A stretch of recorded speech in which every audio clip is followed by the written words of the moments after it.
Good evening.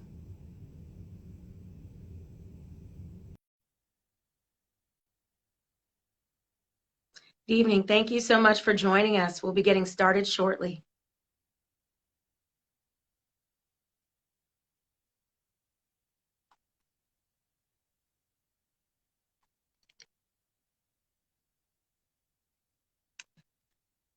Good evening. Thanks for joining us. We look forward to getting started shortly. This is really an important conversation, so I encourage you to share your information. If you have questions or comments, please share them with our guests, and I will do my best to lift them up during the conversation. Yes. No, no, I'm on a, no, I'll get it later. Thanks.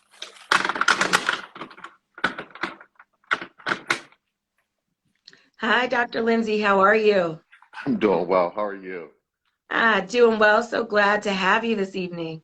It's great to be here. Thank you so much. And I agree. This is an incredibly important conversation. So it's great to be here. Well, it is great to have you. I know we want to give folks a few minutes to kind of roll on into the conversation. Mhm.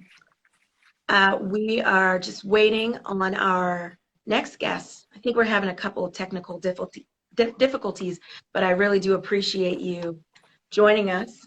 And to all those that are coming into the chat, I just encourage you to feel free to share your comments and your questions as we go along.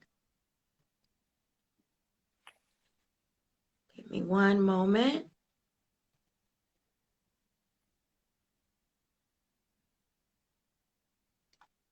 I see my sister in there, so let me Oh, shout do her we? Hi, Dr. Lindsay's sister. out. I know we see the Urban League of Detroit and others. Welcome, welcome. Here we go. Hi, Etienne. How are you? Going on? What's going on? I'm well. How you guys?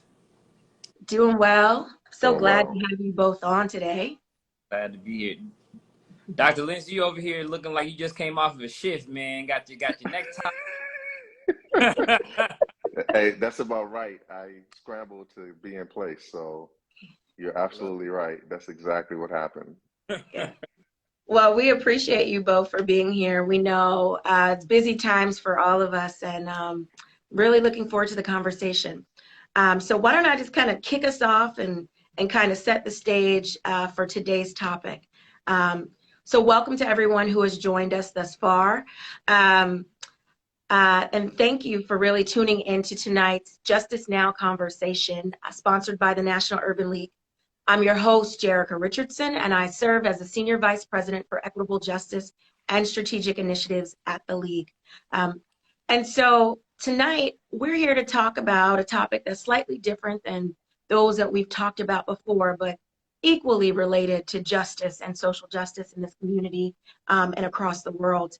Um, we are really focusing on the suicide crisis here in America.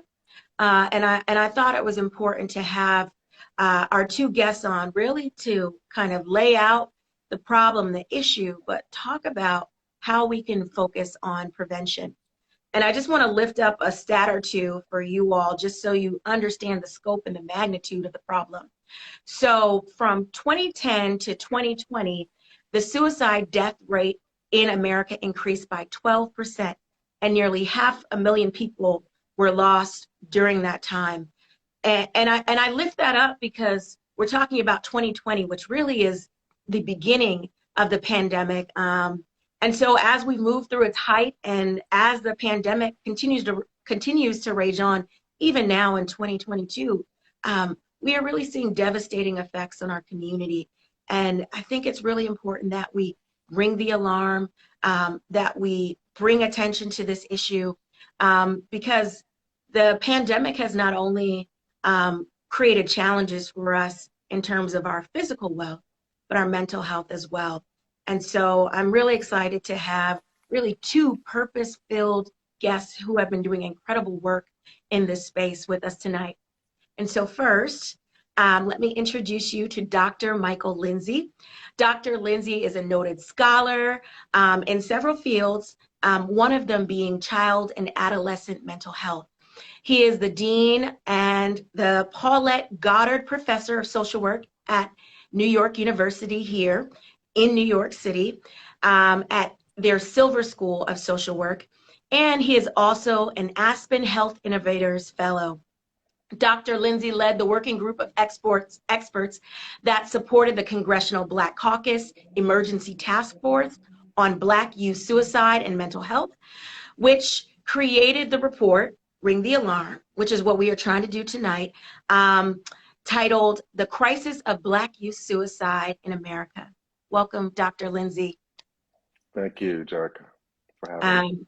And I'll say to folks, he has such an impressive background and resume and bio. There is more that I can share, and hopefully Dr. Lindsay will share some of those, some of that background during this conversation.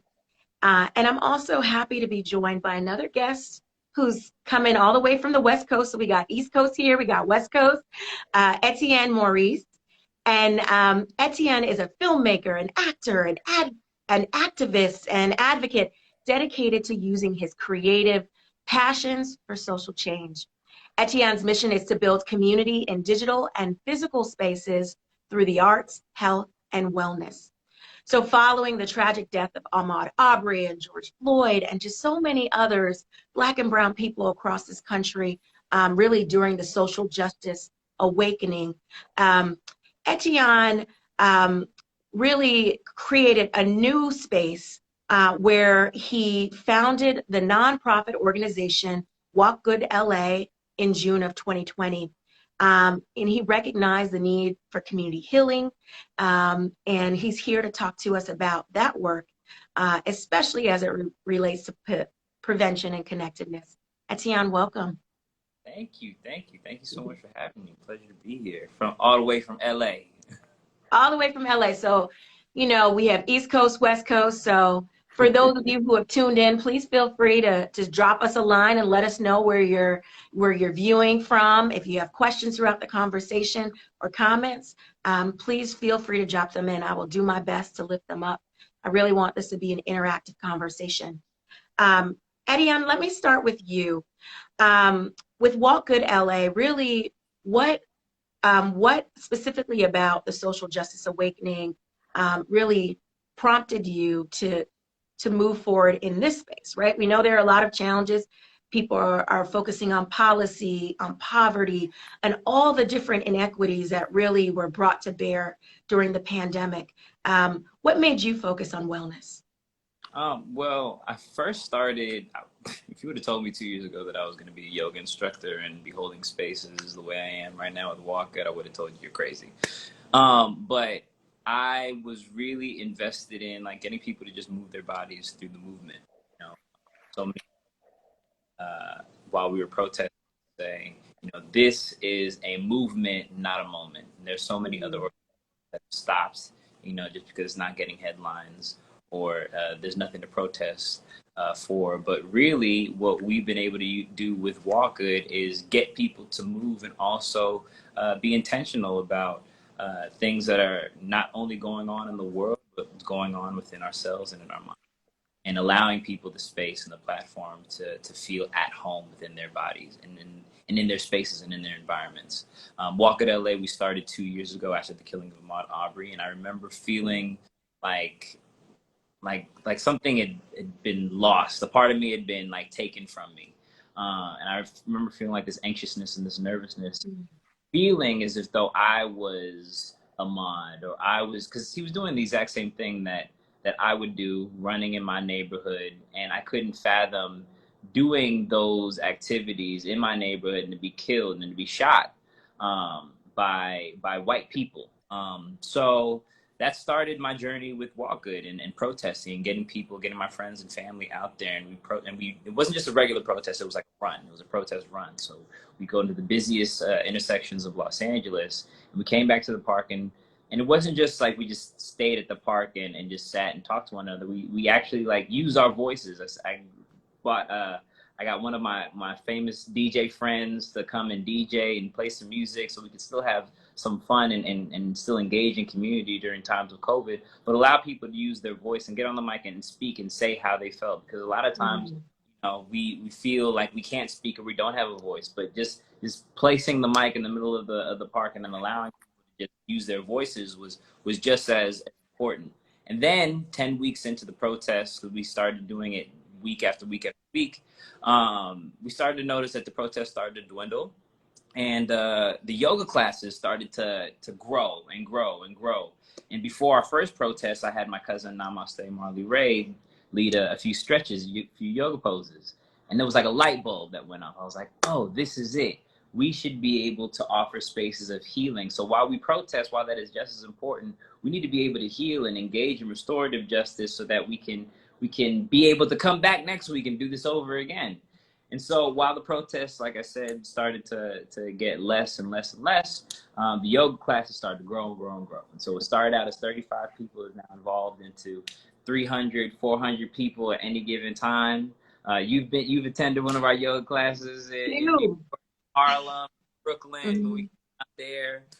So yeah, our goal is really to expand mindfulness and wellness in Black communities, because I think it's safe to say that we need it the most. Mhm. Well, thank you so much for your leadership in this space. And I will say, I personally struggled with isolation during the pandemic. I think so many of us really experienced some dark days. And for me, being able to go down the street in Harlem, you brought Walk Good LA to the East Coast, and was able to see you and your cousin, and just so thankful for you creating that warm space of connectivity and mindfulness for so many of us that were struggling, especially those of us are in urban cities and centers. So thank you for that. And then I had the opportunity to go to Los Angeles and see what you do there. But again, thank you for your work. It's so important. And I definitely want to encourage those of you who have the opportunity to tap in. Get your yoga on and really connect with some great people that are doing amazing work in our community. Um, and Etienne, one of the things you talked about was, lifting our voices and having these conversations. Dr. Lindsay, I would love for you to talk a little bit more about your work, because you have been, I think, one of the most prominent and loudest voices in the room when we're talking about the challenges of mental health and suicide that we're seeing in this country, especially as it relates to young young people, Black and brown children, and just adolescents of color in general. Can you talk to us about what you're seeing, about the work, as well as the work that you did with the CBC for that study? Yeah, absolutely. So, first of all, I want to just shout out my mom because I just noticed that my mom joined. Hey, mom, how you doing? Love you. Um, so, Jerica, I did not get into this work expecting to find the results that I did. We were in our lab, um, analyzing data, looking at factors that might influence suicide. There was a study that was done back in 2015 that looked at kids between the ages of 5 and 11 years old, that young, who had died by suicide. And the stark finding from that study was that the phenomena tended to be typified by Black kids. And so then we took some data from the CDC and looked at suicide behaviors among adolescents across the United States. So this is nationally representative data. And we looked at the years 1991 through 2017. For those of the years that the CDC has collected data throughout the United States looking at the risk behaviors that kids engage in. So whether they're smoking or drinking and driving, weapon carrying, that sort of thing. And so what we found was that Black youth over that span of time saw an increase in suicide attempts by 73%, and every other racial and ethnic group saw a decrease in suicide attempts over that span of time. So we actually ran the data a few times just to make sure that we were confirming this finding, right? And over again, we found that the increase was by 73% for Black kids, and every other racial and ethnic group saw a decrease. We followed it up a few years later and saw that the percentage actually increased to 144% by the year 2019, starting from 1991 through 2019. 144% increase in suicide attempts for Black youth. Um, that work then received a lot of national attention. We were able to be a part of a congressional briefing, and I want to shout out Rose Pierre Louis, who said to me, in terms of preparation for that congressional briefing, that we needed to call for an emergency task force. And thankful to Congresswoman Bonnie Watson Coleman. I also saw James G. on here, who was formerly her chief of staff.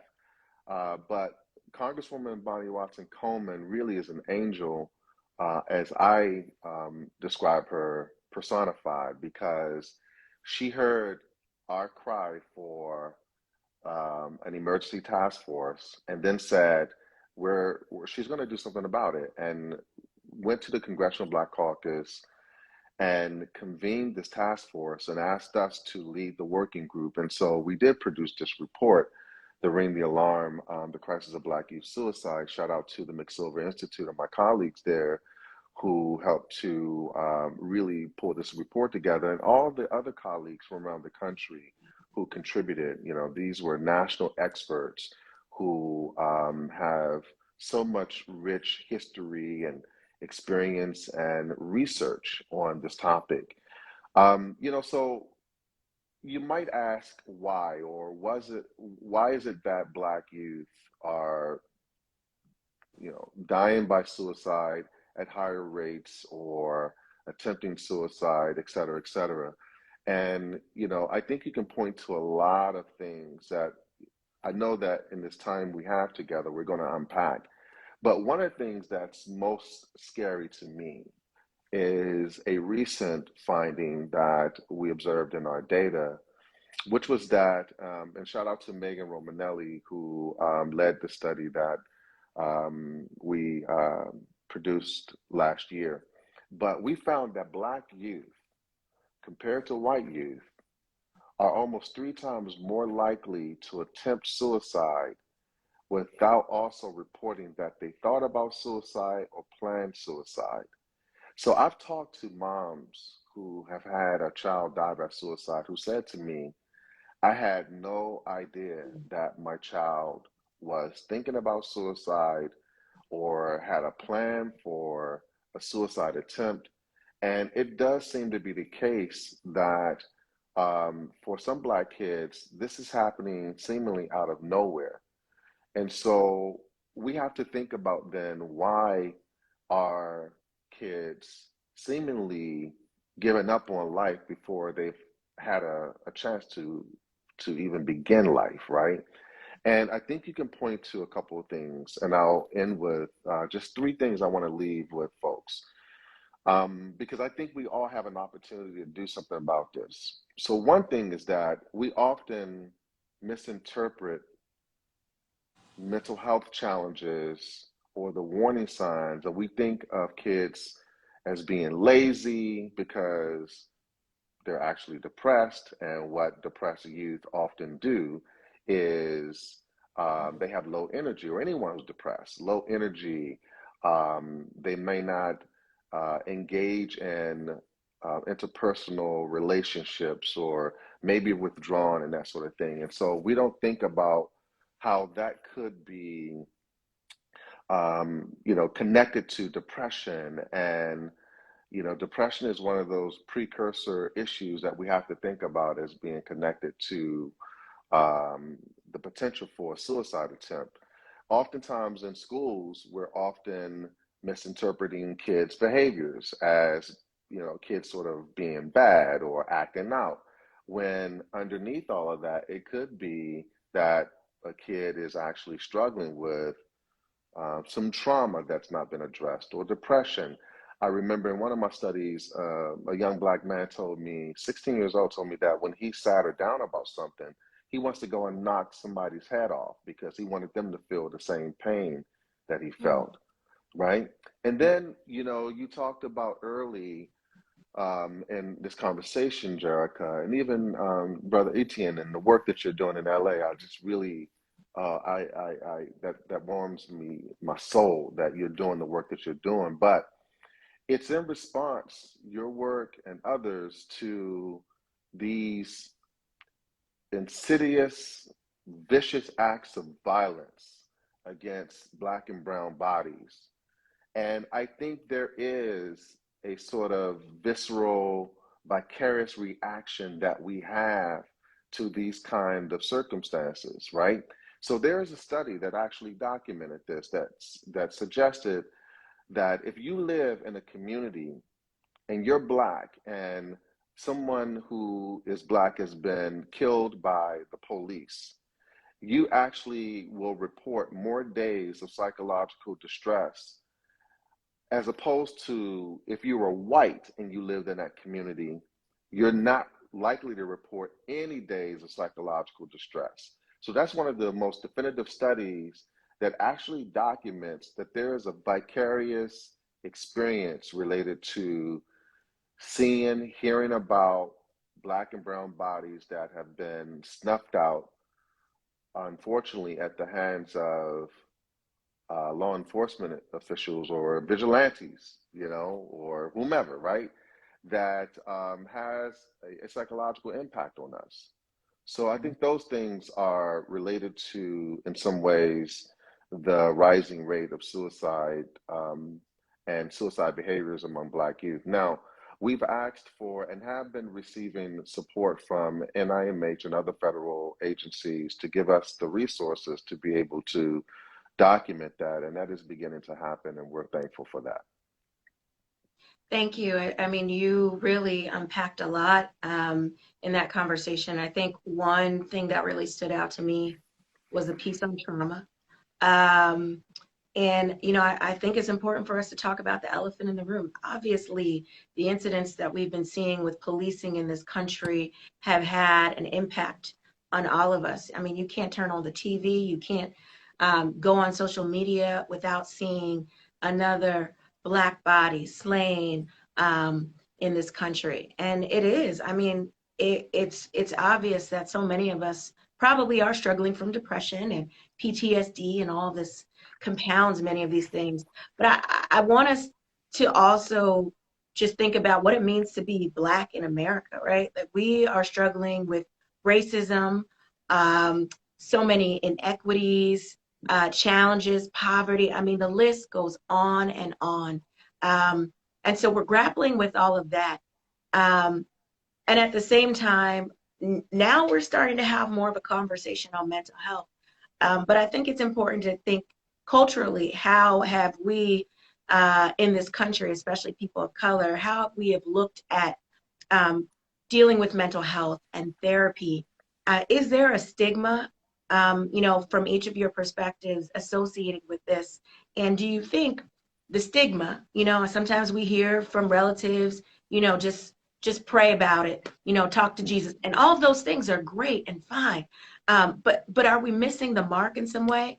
Etienne, I'd love to hear from you, your thoughts on stigma in the Black community, as a young Black man in this country. And, I don't know what conversations you have had growing up or with others, but is there a stigma associated with seeking help and with talking about these issues and challenges? And if so, go ahead. Without a doubt, there's definitely a stigma. We talked about, the collective trauma that we experience as Black people, right? I think I'm like caught in between this idea that I've been given the short end of the stick or the long end of the stick, because I've had to go through the the trauma of actually losing my mental health, right? Actually having been placed on a 5150. It's a code here in Los Angeles where you know, if society or the government might feel like you're in danger to yourself or others, they'll place you on a 72-hour psychiatric hold. And my mental health journey came from a different perspective of, you know, having drinking and smoking, coping with the trauma of losing my grandfather and just being really reckless, led me to a DUI, which caused me to have a brain injury. I had microscopic hemorrhaging in my left frontal lobe, which then led me to literally losing my mind for a good amount of time, leaving me to have to take a leave of absence from school, which then led me into a depression. But I came back on the other side. Literally, I could only say by the grace of God, by the blessings of my family, and being able to be protected and supported by them is the only way I can say I came back. So when I see people, you know, bugged out on the street, you know, I empathize because that could have easily been me, right? And so when and even taking this step further, when we talk about the trauma that we experience through violence. Now, when I became healthy and I was able to go back to school, the doctor said one thing. He said, don't smoke, don't drink, or you're going to damage your brain even more. So being in college, being in West Philadelphia, I fell back into those same habits. So 11 months later, I went to a party, smoking and drinking again. And next thing I know, I wake up the next morning with the doctors telling me that I've been shot twice in my leg with a grazed bullet above my eye. And I've been shot and robbed by a father and a son. So now getting into not this collective trauma that we speak of, it's now we find it being generational, right? My grandmother always told me, how can one learn without a teacher? Obviously, this young boy didn't have a great teacher because he's out there, you know, wandering the streets at 2, 3 o'clock in the morning, robbing and killing folks for iPhones and wallets with his father. So, you know, these are all experience. Now, going back to my notion of being given the short or long end of the stick, it's like I feel like I had to go through all this and come out on the other side alive, well, in my body, so that I can tell other young folks who might not have come out on the other side yet, that, yo, this is what I went through, and you don't have to go through that, right? This is all the trauma. This is everything that I've had to experience myself in my body. I've had to live through this, right? So if I can get through it, I know you can too. And I think the best way we destigmatize mental health is if we continue to speak truth to power, right? Being able to tell our stories and not being afraid to share what we've gone through, right? I know like when I went through this 9-10 years ago, I didn't have the vocabulary or the wherewithal to even say, hey, this is my mental health journey, right? I feel like, and as sad as it is for me to say, George Floyd, Ahmaud Arbery had to be killed in order for me to get to a point where I can now bring together a community so that people didn't have to go through what I went through, right? Like it's really sad and frustrating to know that we as Black people have to be martyrs, have to be killed in order for us to realize the preciousness of our lives, right? And I think that just goes down. This is historical, right? And I think right now, today, in the days in which we are living in, we're just now understanding that we can now change what that history looks like. While this might be where we come from, it doesn't have to continue to where we're going. So I think I'm just a vessel through the many things that I do with the Walk Good community. And all I can do is just share my truth and in hopes that somebody's watching this video or somebody is going to hear my story and tell somebody else's story, that they have to go down that path and that they know that they are heard and seen and recognize that they're not the only ones who who might have gone through this situation.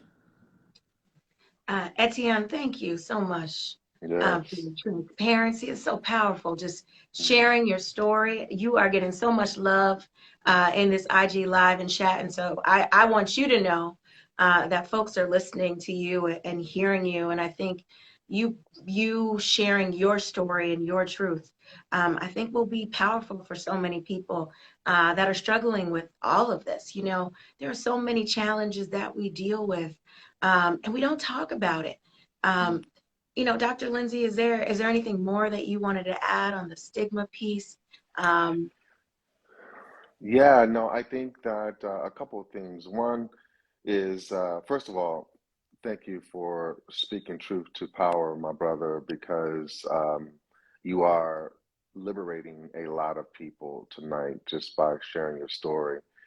I think that we are struggling with so many things as people of color, as people who are part of historically marginalized groups, right? And so many stressors and pressures that we contend with.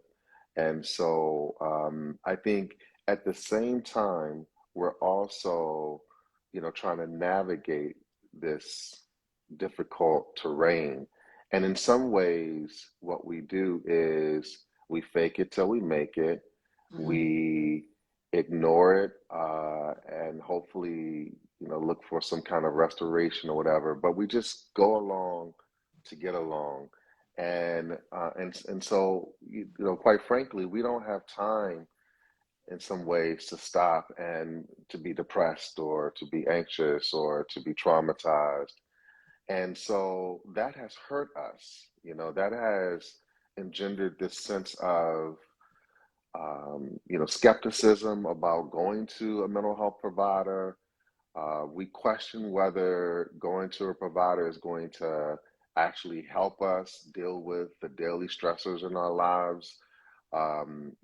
We don't affirm and support people who go to therapy to get that kind of support that they need in their lives.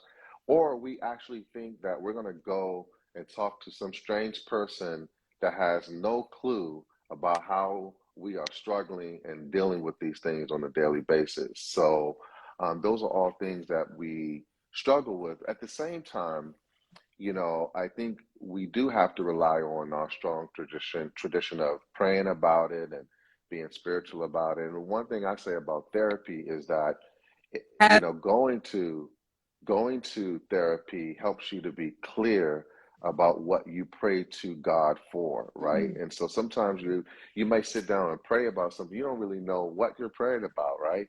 But talking to a therapist can actually clarify what you should be talking to God about in terms of the struggles or tribulations that you're enduring in your life. And so I do think that we have to break through these stigmas so that we can have those triumphant stories like Brother Etienne, who has, shared this powerful, powerful testimony with us that again is liberating because we can have really powerful experiences that change the course of our lives. So, for example, I go to therapy not because I'm struggling with an issue per se, but I know that it's important in my life for me to help make sense of things that I've gone through, And so I just encourage folks to go and talk to that person or engage in some kind of therapeutic activity like the work that you're doing out in LA, brother, that really helps to bring people in greater connection to their bodies and the things that they're contending with, so that they can have that moment where they are freeing themselves of all of this garbage and stuff that we are contending with on a daily basis. If I could just piggyback off of that, I think, when we talk about resources and lack of resources, Black folks are the number one affected having resources in order to even say, hey, I need help, right? To be given, mm, whether it's even if it's a hotline or just somebody to speak to it who is clinically, who can speak to helping us as a collective. You know, when I started Walk Good, I didn't realize that we have now become like the middleman in order to remind young Black folks to be mindful and actually engage in their mental health, right? That is only because there are not that we are losing young Black folks who are engaging in who who are trying out to be psychologists or therapists, right? You know, Mm-hmm. there are very few and far in between Black therapists who we can actually call and say, hey, I need help, right? So now while we catch up and while we get more and more young Black folks in the field in this space, that's where Walk Good comes in and you know, is able to utilize yoga practices and mindfulness meditation so that we can catch up, right? Because now we're in like this catching up phase where now that mental health is becoming more of a conversation. Now people are starting to understand, well, maybe I do need a therapist. Maybe I do need to see somebody about how I'm feeling, right? And so Yep. there be more wellness collectives. Like Walk Good can't be the only one, right? There has to be more, and we need to be able to find more of these wellness collectives that exist all over the U.S. so that now people can start to take their mindfulness, their mental health more seriously. Yeah, I think that's extremely important because we talk about therapy, but that is a huge challenge. There, a lot of folks struggle trying to find someone that has a cultural competence. And when we're talking about, you know, Black therapists and psychiatrists, you know, the numbers really just don't match the They need don't. in our community.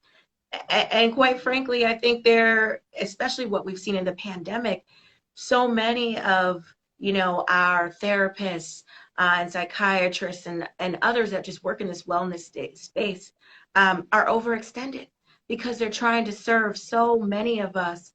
And so, you know, I'm just curious about that, Dr. Lindsay. You know, how do we really kind of open up the doors to a broader conversation and really move to get more of our people working in this space and in these fields, because there is such a great need and there are so few. I think we are starting to see some folks leaving the profession or taking a break for a while just because the volume is so much. Yeah. I remember practicing as a therapist myself, and being admonished to be in my own therapy as a therapist. So I want to encourage all healing practitioners out there that if you're a therapist, please, or counselor, please make sure that you're in your own therapy or your own counseling. You know, even if you're a minister, part of the clergy, be in your own therapy because you can't heal others and be a Right. part of the healing process if you're not healed and whole, right? The other thing I will say is that this is such a great profession for young folks to get into right now. The opportunities are plentiful, and if you're looking for a rewarding career, the behavioral health, mental health space is a great career to go into. And then I think, finally, I'll say we have to be open to other kinds of ways to address our emotional, psychological well-being, our mental health, right? And the reality is, you said it, Jerica, there's just simply too much demand and not enough personnel to meet that demand. And so you see the emergence then of apps and other kinds of, you know, digital programming that helps people get connected to things like mindfulness practice or other kinds of meditations and that sort of thing. And I think that's really, really important. They fill an important role in terms of being able to access some kind of resource. And I think we have to embrace that. Me being a part of the community of folks who provide mental health services, I also embrace, the fact that we're going to need other, kinds of activities, apps or whatever they are.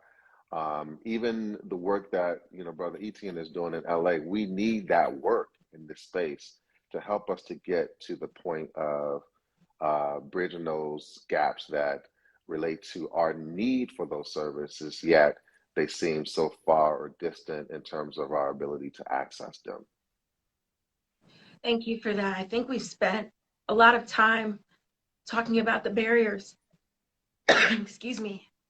But I want to go back to the suicide crisis and really kind of hear from you both about what are the signs, what are the questions that we should be asking, of our friends and those around us. What should we kind of key into? What should we be observing? Because I also realize that community is really important if we're talking about trying to address a crisis and prevention. Yes, therapy is important, but how do we get someone really the help that they need, get them into therapy? How do we recognize the signs that someone might be struggling and having suicidal thoughts or dealing with depression? And I ask you both this because I know there are a lot of folks that are tuning in and will watch this later. I want to make sure that we're giving them kind of the information that they need to be able to key in on these things when they see them in their friends and their family, so that we all can be a better support for one another. Feel free to, either of you, to jump in. I feel like Dr. Lindsay can speak first. Yeah, no, thank you. I'm happy to jump in there. So, I think that one of the things that we should always pay attention to is a change in the behavior of our loved ones or friends. So if you see someone who you're noticing that they've changed, they're not talking the way they used to, they're not wanting to be involved in activities the way that they used to, any change in terms of their functioning is a red flag that you should probe and talk to them more about what's happening. It could be that they're depressed. It could be that they've had some kind of traumatizing event in their lives. But we have to check in with our loved ones and friends about how they're doing, most importantly, how they're feeling with respect to things that are happening in their lives. You know, one of the things that I will say about our society is that we often do not make space for being able to talk about how we feel. What do we tell young folks when they come to us? Stop crying, get over it, be tough, it's going to be all right. And we don't ever get a chance, give people the chance to really express how they feel about things, how things have impacted them at that deep emotional level. And so we want to make space for our friends and loved ones to be able to talk about the feelings that they're experiencing, the challenges in their lives, so that we can then determine whether there may be a need for more intensive follow-up in terms of professional support. And then finally, just this month, 988 was released around the country. And so if you have a psychiatric or mental health emergency, you can call 988 right now and be dispatched to a professional who can help connect you to the resource you need in that moment. And so 988 is a national federal policy related to behavioral health that's been released, and every state should have, the access to the 988 such that you can get those resources when you call on it. Yeah, I think for me, again, I could only speak from experience, and I remember when before I was placed on a 5150, I remember having the thought, or like, no, I was telling you know, I can understand why somebody would want to kill themselves if they felt the way that I feel right now, and just being like trapped and feeling trapped. Um, And I remember when I was in my manic state and when I was having manic episodes, I remember feeling like I was like on some type of reality show, like people were like playing tricks on me. Um, and I remember like having like this sense of paranoia, um, and like feeling like nobody was listening to me. And it caused me to act out in a state of rage. So I would agree to Dr. Lindsay if you feel like you are not right within, that is the moment where you feel that where you need to seek help. And if you're a friend of somebody who is doesn't seem all together, reach out to the community, the people who are closest to that person, and say, hey, let's figure out a way in which we can get, so and so the help that he needs. And just really take the time to be patient and give that person grace as well. Because most times they don't even know uh, what is going on in their own bodies. So sometimes you gotta take it upon yourself to figure out, well, what are those next steps that need to be taken care of so that my friend or my family is taken care of. Well, thank you both for that. And I also, would add that I think, Etienne, you lifted it up earlier about kind of self-medication and some of the things that we might do, whether it's drinking or smoking or just engaging in risky activities. I think those are things for each of us as individuals to pay attention to ourselves, but also to be observant of our friends. I think sometimes people dismiss it and just say, "Oh, well, that's just such and such."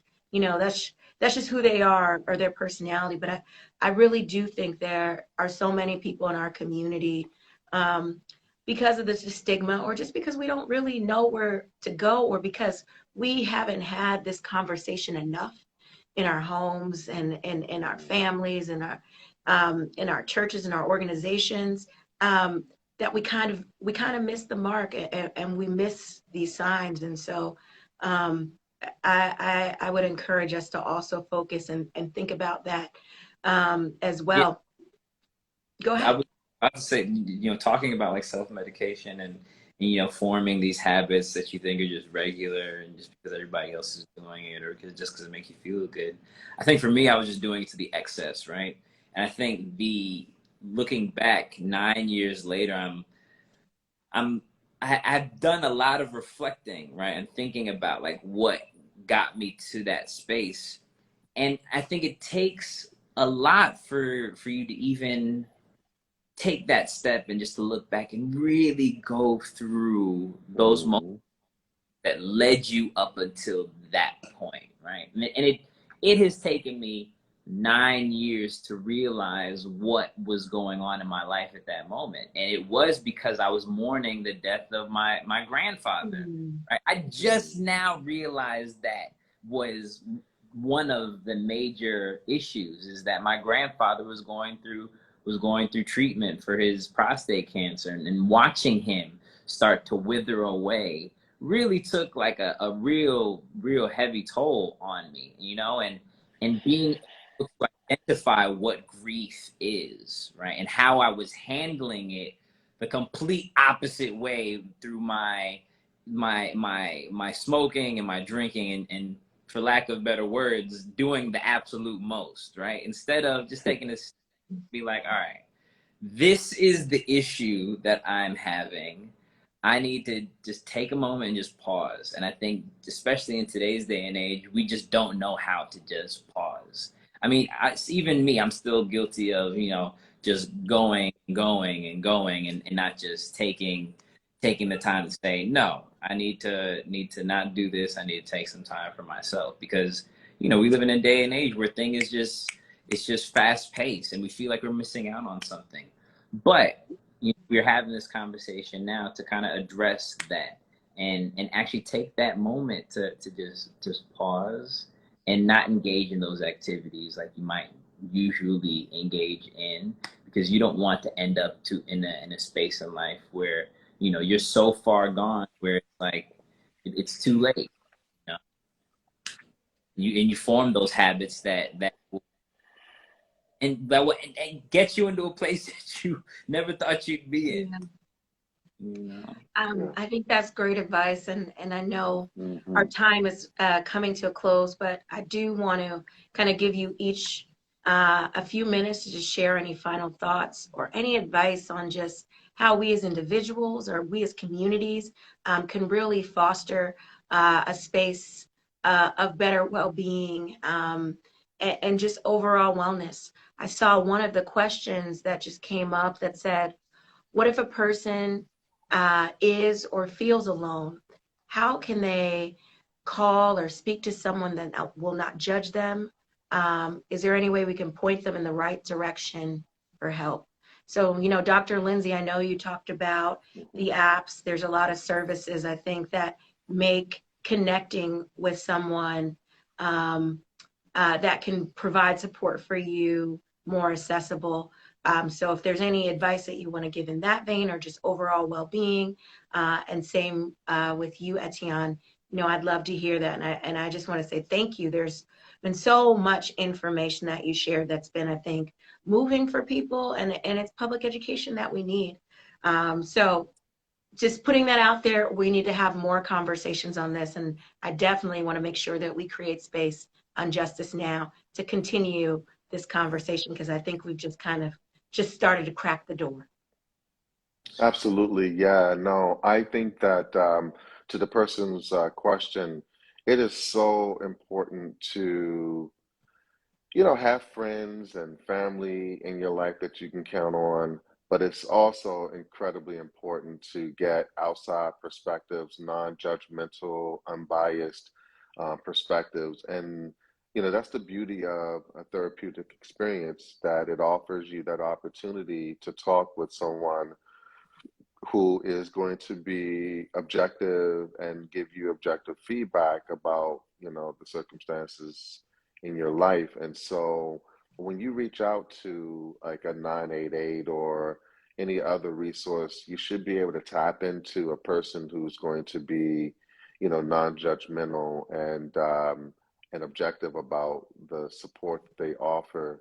And so that's important. And I think, as Etienne says, you have to reach out and to really take that step to want to sort of explore the history of challenges or circumstances in your life. Listen, a lot of us, if not all of us who are on this call, have gone through something tragic in our lives, or we're battling every day with some circumstance that is seemingly, intractable, or we struggle with it on a daily basis. And, it requires that we take time out for ourselves to treat ourselves well in terms of talking with someone, you know, getting feedback, exploring, those challenges so that we can become our best possible whole selves.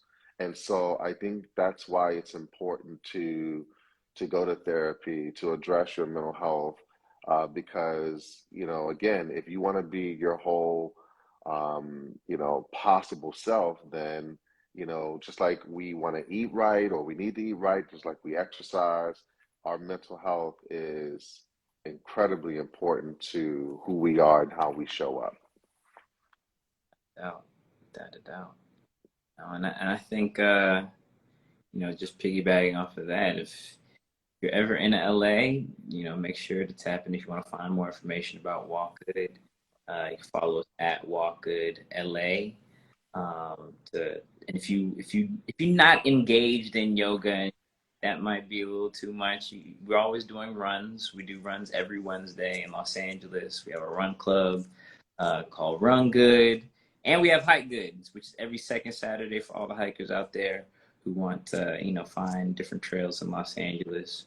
We're here for you. So there's always other mental wellness and mindfulness experiences that we offer in Los Angeles. If you want us to come out to your city too, we're open to that too. We just got our 501c3 status, so like that was a huge feat in that of itself. So now we're just applying for grants and trying to get more opportunities so we can spread the love of Walk Good. Oh, for those that y'all that are wondering, what does Walk Good mean?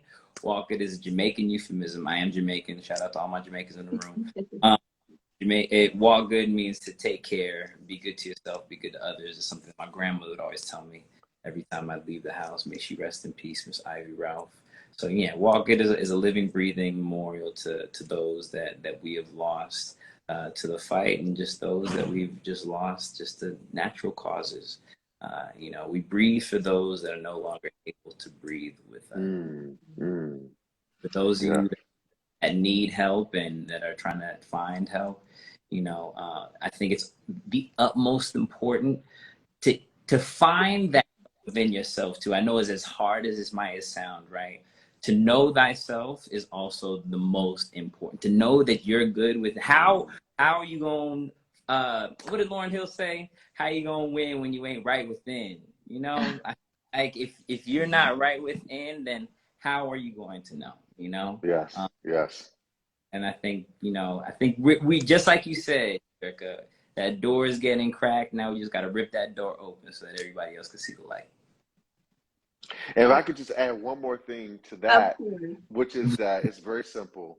I had a graduate school professor say something to me that, or to the class, that I never have ever forgotten, right? But he said, if you cannot talk about something, it's out of control. If you cannot talk about something, it's out of control. So if we want to get control over something, we got to talk about it. All right. You are absolutely right. Last thing, and if we're going, I'll do one last thing. This is actual that I do that helps me. Something I tell myself every time I wake up in the morning. And earlier we talked about reflection. How often do we actually look in the mirror and actually look at ourselves and say good things to ourselves? Affirmation, yes. I always say in the mirror, I am safe, I am loved, I am right where I need to be. Just keep on telling yourself that, and then you're going to start seeing progress in your mood and the choices that you make, and I know you're going to be all right. Love it. I love that. And I feel like that's a perfect note to end this conversation. Etienne, I do want to give a shout out and say thank you to your grandmother, who inspired the name for your organization, really, and for passing down her light and energy.